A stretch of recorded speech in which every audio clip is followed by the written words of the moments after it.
방학 때 학생들이 많이 오면 많이 받는 질문 중 하나가 본인이 지금 고등학생인데 이제 굴절 교정 수술을 해도 되는지 많이 궁금해 하시더라고요. 그래서 오늘은 각막 굴절 교정 수술을 할 때 어떤 선택을 해야 되는지에 대해서 알려드리도록 하겠습니다. 안녕하세요. 센트럴 서울안과 각막클리닉 유혜리 원장입니다. 일단은 각막 굴절 교정 수술인 라식, 라섹 스마일을 받을 수 있는 기준 연령은 만 18세 이상입니다. 만 18세로 정해진 이유는 성장이 끝나기 전인 어린 연령의 각막 굴절 교정 수술을 받게 되면 굴절이 좀 더 진행을 하게 되면서 수술 받은 게 좀 무용지물처럼 될 수 있기 때문에 18세 이상으로 기준을 정해놓고 있고요. 18세 이상이 됐다고 무조건 할 수 있냐 하면 또 그렇지는 않아요. 이 부분은 제가 뒤에서 좀 자세히 설명드리도록 하겠습니다. 연령보다 사실 더 중요한 거는 내가 만 18세가 지났지만 아직 근시가 진행하지 않다라는 명확한 근거가 있다라는 것이 더 중요한 점입니다. 남자분들 같은 경우에는 만 18세, 만 20세가 넘어서도 성장을 계속 하시는 분들도 있고 그러면서 안구 길이도 더 증가하면서 근시가 더 진행하시는 분들도 꽤 있고요. 여자분들 같은 경우에도 그런 경우가 종종 있기 때문에 근시가 완전히 멈추었다라는 확신을 의사와 환자 모두 갖고 수술에 임하시는 게 안전합니다. 이를 확인하는 방법은 원래 안과에 시력 검사를 받으러 계속 다녔던 친구들 같은 경우에는 데이터가 있어서 근 1, 2년 동안 안경 도수나 굴절값이 변하지 않았다는 것을 확인할 수 있는데 만약에 처음 안과를 방문하셨던 분이라면 그 전에 안경을 처방받았던 안경 처방전 히스토리가 매우 큰 증거가 될 수 있습니다. 그래서 수술 가능한 조건을 정리하자면 첫 번째는 만 18세 이상, 두 번째는 최근 2년 동안 근시 진행이 없었던 눈이라는 점, 이 두 가지 조건이 충족된다면 만 18세 이후 성인이면 누구나 수술을 받을 수 있습니다.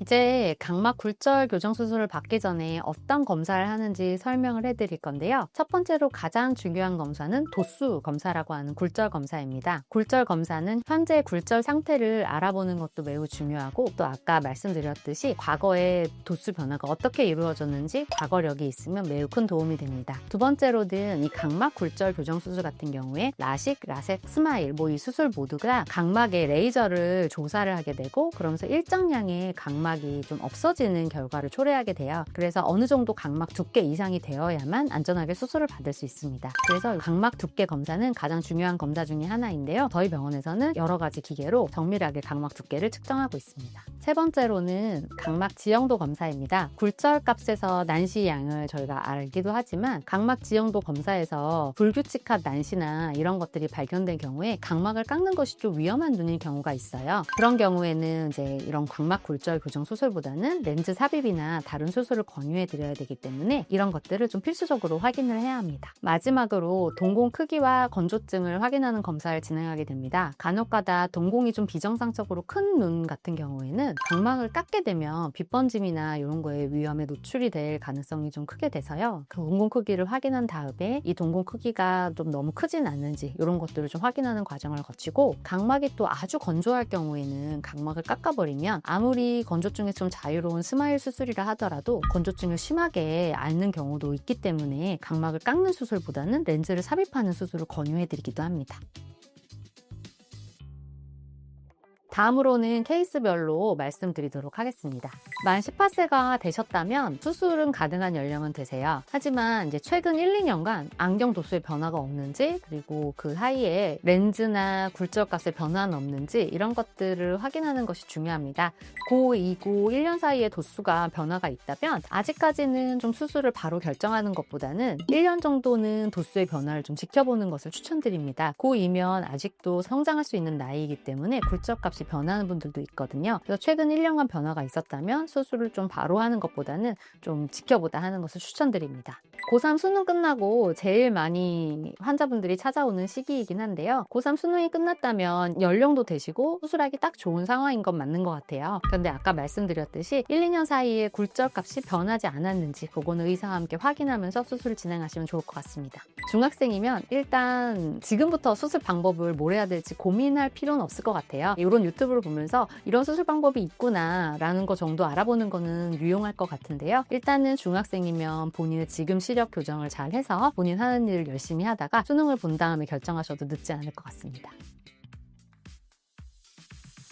보통 이 수술이 수능 끝난 직후와 20대 초반 환자분들이 많이 받게 돼서 그때 부모님과 동행하시는 경우가 많이 있어요. 근데 부모님들은 당연히 자녀분들 생각을 하셔서 너무 빨리 하면 이게 눈 수술인데 좋지 않지 않냐 라면서 수술을 좀 말리시는 경우가 많아요. 그렇긴 하지만 각막 굴절 교정 수술이라는 거는 안경을 벗고 렌즈를 끼지 않고 편하게 생활을 하는 수술이거든요. 그래서 제가 봤을 때는 굴절이 멈춘 상태고 어쨌든 수술을 한다면 빨리 해서 편한 생활을 좀 충분히 만끽하는 것을 추천드립니다. 30대쯤 오시면 사실 곧 10년 뒤쯤엔 노안이 발생하기 때문에 이 편안함을 즐기실 기간이 그만큼 줄어들게 되거든요. 그래서 수술할 계획이 있으시다면 가급적 빨리 진행하시는 것도 이득이라고 생각하고 있습니다. 그래서 오늘 내용을 정리를 해드리면 각막 굴절 교정 수술이 가능한 나이는 첫째로 만 18세 이상, 둘째 최근 1, 2년간 근시 진행이 멈춘 상태, 세 번째로 안과에서 진행한 정밀 검사에서 이상이 없을 때 진행을 할 수 있다고 보시면 됩니다. 혹시 지금 본인이나 아니면 자녀분들이 고려하고 계신 수술 방법이 있다면 댓글 달아주시면 제가 직접 답글을 달아드리도록 하겠습니다. 오늘 영상은 각막 굴절 교정 수술을 받는 연령과 주의할 점에 대해서 알아보았고요. 오늘 영상이 도움이 되셨다면 구독과 좋아요 부탁드리고 전 다음 시간에 뵙도록 하겠습니다. 감사합니다.